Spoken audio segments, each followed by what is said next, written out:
Hello, what's up, guys?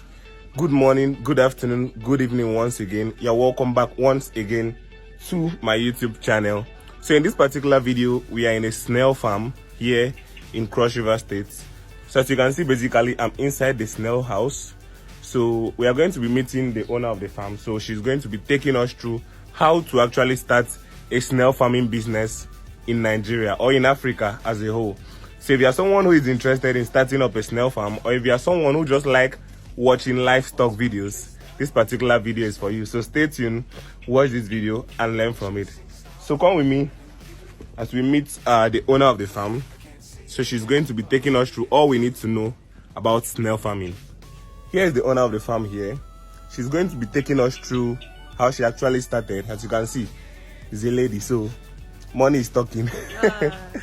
So she's going to be taking us through how to start a snail farming business in Africa, because I've always wanted to start a snail farming business, and that's one of the reasons why I visited this farm, at least to get some ideas from her and also share these ideas with you guys, so that those of you guys that are aspiring to start a snail farm, that you love snail farming, you can just also learn from this video. So also, good morning.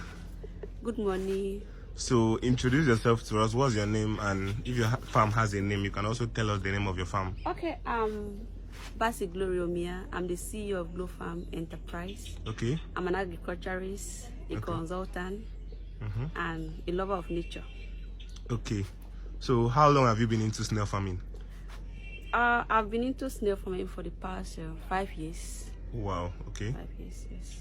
So is it really profitable? Yes. Very, very profitable. So like, if someone wants to start up a snail farm now, like let's say a small scale snail farm, like how much should that person be expecting to start with? Snail farm is something that you can start with any amount. You can start with as low as 20,000. Okay. Yes, depending on what you want. But if you are looking at a large scale like this, okay, then we are looking at 500, 1 million plus. Oh. But you can actually start very little with 15,000, 20,000. I've seen some persons that started with just 15,000. Oh wow. Yes. Okay, so if you want to start up a snail farm, what are those things you need to know or like put into place before even going to start, so that you don't maybe make mistakes or lose your money or something like that? Okay. Good question. Okay. Like what I used to tell my clients. Okay. Number one, the environment. Okay. You have to consider the environment where you are using. Number two, your time. A lot of persons will say, snail farm don't have time.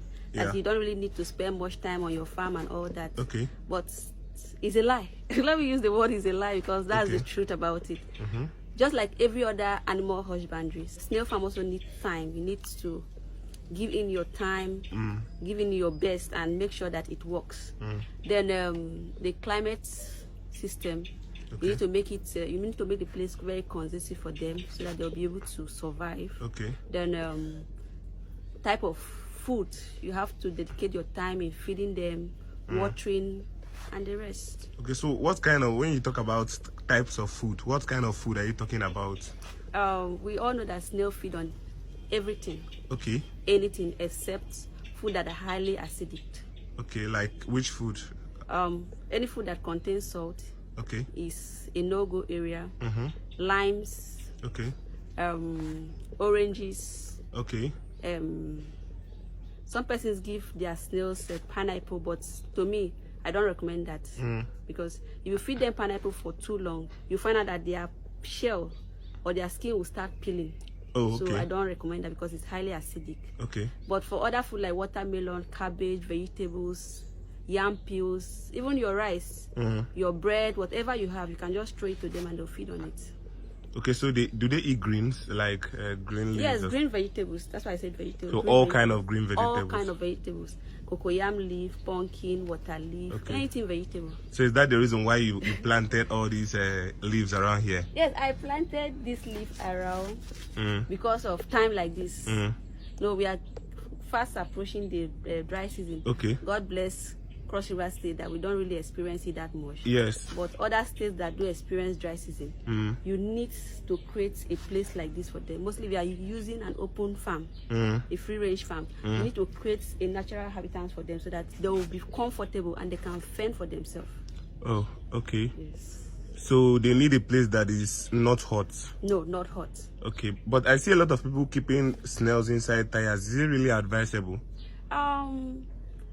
I use tire is, to me, tire is like an experiment start. Okay. I want to experiment. I want to go into snail farming, but I don't have a space. Let me see how far I can go.